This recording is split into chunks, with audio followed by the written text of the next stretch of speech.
देश वार्ता में आपका स्वागत है। मैं हूं अजहान अंसारी। दोस्तों, 2024 लोकसभा चुनाव को लेकर 7 चरणों में मतदान होने थे जो कि संपन्न हो गए हैं। आज आखिरी चरण था, यानी 7वां चरण था आज, जो कि खत्म हो गया है। 6:30 बजे के बाद तमाम एग्जिट पोल्स जारी होने लगे। जो बड़ी बड़ी मीडिया संस्थाएं हैं उन्होंने अपने एग्जिट पोल्स जारी कर दिए और आपका जो सब्र है एग्जिट पोल को लेकर वो भी कहीं ना कहीं खत्म हो गया है।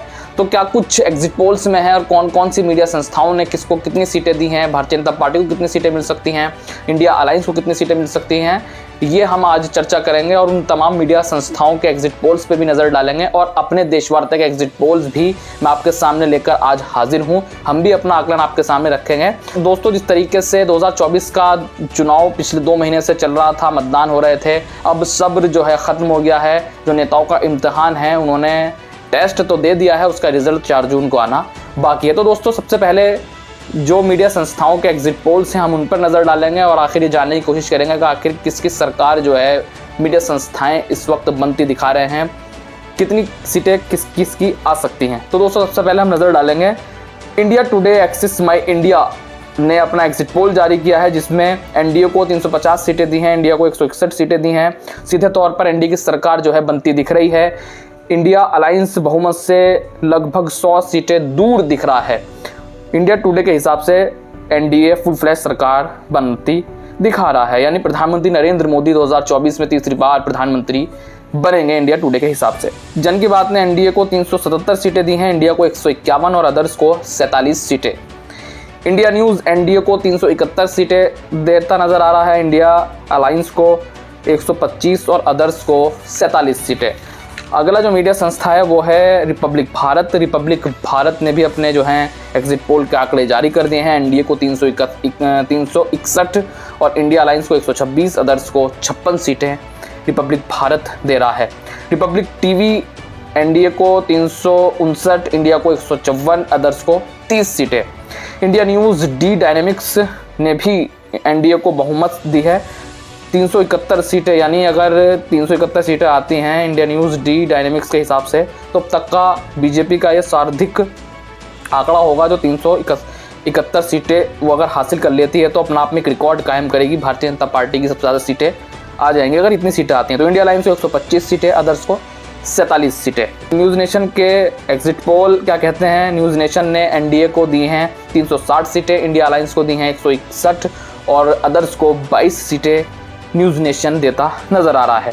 एबीपी न्यूज़ सी वोटर ने अभी अपने आंकड़े तो जारी नहीं किए हैं, लेकिन हाँ इतना इशारा ज़रूर उसने कर दिया है कि इस बार एनडीए जो है वो मेजॉरिटी में आ सकता है, एनडीए बहुमत ले सकता है और प्रधानमंत्री मोदी ही प्रधानमंत्री 2024 के हो सकते हैं।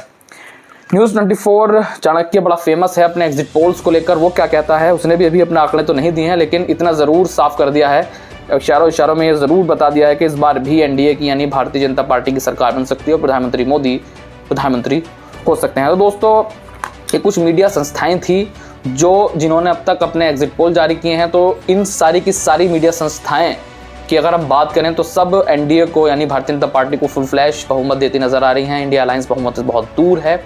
अब हम नज़र डालेंगे अपने देश वार्ता के एग्जिट पोल पर। हमारे जो टीम है, हमारे जो लोग हैं, हमारे जो संवाददाता हैं, वो क्या कहते हैं, उनका आकलन क्या कहता है। मैंने खुद भी कुछ वरिष्ठ पत्रकारों से बातचीत की, कुछ राजनीतिक विश्लेषकों से बातचीत की, कुछ अदर जो राज्य हैं, अलग अलग राज्यों से जो पत्रकार हैं वहाँ के लोगों से मैंने बातचीत की। तो क्या कुछ मुझे पता लगा है वो भी मैं आपके सामने रखूँगा। तो देश वार्ता के एग्जिट पोल क्या कहते हैं मैं आपके सामने रखता हूँ। एनडीए को 305 से 315 सीटें मिल सकती हैं और एनडीए बहुमत ले सकता है तीसरी बार भी। और बीजेपी की अगर हम अकेले की बात करें, बीजेपी सिंगल 275 से 285 सीटें लेने में सक्षम दिखाई दे रही है, यानी सीधे तौर पर एनडीए सरकार बना सकता है। इंडिया अलायंस को 170 से 190 सीटें मिल सकती हैं और अदर्स को 35 सीटें के आसपास मिलती दिखाई दे रही हैं। तो सीधे तौर पर एनडीए सरकार बनाता दिख रहा है इस बार भी। इंडिया अलायंस 190 तक मैक्सिमम अगर जाती है तो 190 सीटें ले सकती है। जिस तरीके से तमाम कोशिशें हुई एनडीए को हराने की, प्रधानमंत्री मोदी को हराने की, और एनडीए ने दावा भी ये किया था कि हम 400 पार लाएंगे। 400 पार आएंगे या नहीं, ये तो 4 जून ही बता पाएगा, 4 जून को ही पता लग पाएगा। फिलहाल इंडिया अलायंस जो है वो प्रधानमंत्री मोदी को मात देने के लिए एक होता नजर आया, समूचा विपक्ष एक होता नजर आया और यहाँ तक कहा गया कि भाई ये लोकतंत्र को बचाने की लड़ाई है, ये संविधान को बचाने की लड़ाई है। अगर भारतीय जनता पार्टी फिर सत्ता में आती है तो लोकतंत्र को खतरा है, देश को खतरा है, इस तरह की तमाम बातें हुई। लेकिन अब एग्जिट पोल्स, जहाँ तक भी मेरी जो रिसर्च कहती है, अब तक कोई ऐसा एग्जिट पोल नहीं आया है जो इंडिया अलायंस को सरकार बनाता दिखा रहा है। अब तक एनडीए ही सरकार बनती दिख रही है, एनडीए की सरकार। सारे जो दावे हैं वो एनडीए को लेकर ही आ रहे हैं। दोस्तों देशवार्ता यूपी में क्या कहता है? यूपी में टोटल 80 सीटें हैं, 80 में से एनडीए की 56 सीटें आ सकती हैं और इंडिया की 24। देखिए यहाँ पर बीजेपी को नुकसान होता दिख रहा है, क्योंकि 2019 की अगर हम बात करें तो 80 सीटों में से 63 सीटें भारतीय जनता पार्टी के पास थी और इस बार 56 सीटें मिल रही हैं। तो नुकसान जो है बीजेपी को होता नज़र आ रहा है और इंडिया अलायंस को बढ़त मिलती नज़र आ रही है। दिल्ली की बात करें, दिल्ली में 7 टोटल सीटें हैं। दिल्ली में एनडीए को 4 सीटें मिल सकती हैं 7 में से और इंडिया अलायंस को 3। ये देशवार्ता का अपना एग्जिट पोल है।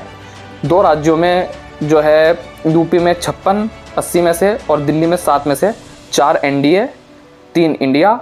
यूपी में एनडीए 56 और इंडिया 24। तो हमने अलग अलग एग्जिट पोल्स पर नज़र डाली, सब में ये दावा किया जा रहा है कि एनडीए जो है इस बार सरकार बनाएगी। हमने अपने देशवार्ता का भी एग्जिट पोल आपके सामने रखा। तो आखिर 4 जून को ये पता चलेगा कि क्या होता है। ये तो सिर्फ महज आकलन है, हो कुछ भी सकता है। इंडिया अलायंस भी सरकार बना सकता है, एनडीए भी सरकार बना सकता है। ये सिर्फ अंदाजे हैं और अंदाजे को कितना सही होते हैं कितना गलत, ये तो वक्त ही बताएगा। हमने कुछ राजनीतिक विश्लेषकों से बातचीत की, उन्होंने अपने आंकड़े देते हुए एक बात ज़रूर रखी। उन्होंने ये कहा कि भाई ये जो आंकड़े हैं ये ऐसा हो सकता है, ज़रूरी नहीं है कि ऐसा ही हो सकता है कि इंडिया अलायंस भी सरकार बना ले, कुछ भी हो सकता है। क्योंकि जब वोटर वोट डालने जाता है तो वो किसको वोट देकर आया है, बाहर जब उससे पूछा जाता है तो वो कितना सही बता रहा है कितना गलत, उसका अंदाज़ा लगा पाना, उसका पता कर पाना बेहद मुश्किल होता है। तो दोस्तों ये थे हमारे एग्जिट पोल, देशवार्ता एग्जिट पोल और मीडिया संस्थाओं के एग्जिट पोल जो मैंने आपके सामने रखे हैं। फिलहाल 4 जून को ये पता चल पाएगा कि 2024 का सिकंदर कौन होगा। क्या प्रधानमंत्री नरेंद्र मोदी 2024 में तीसरी बार प्रधानमंत्री बनेंगे या फिर इंडिया अलायंस जो समूचा विपक्ष है वो भारतीय जनता पार्टी को हराने में कामयाब हो पाएगा। तो फिलहाल देशवार्ता में अजहान अंसारी को दीजिए इजाज़त। जय हिंद, जय भारत।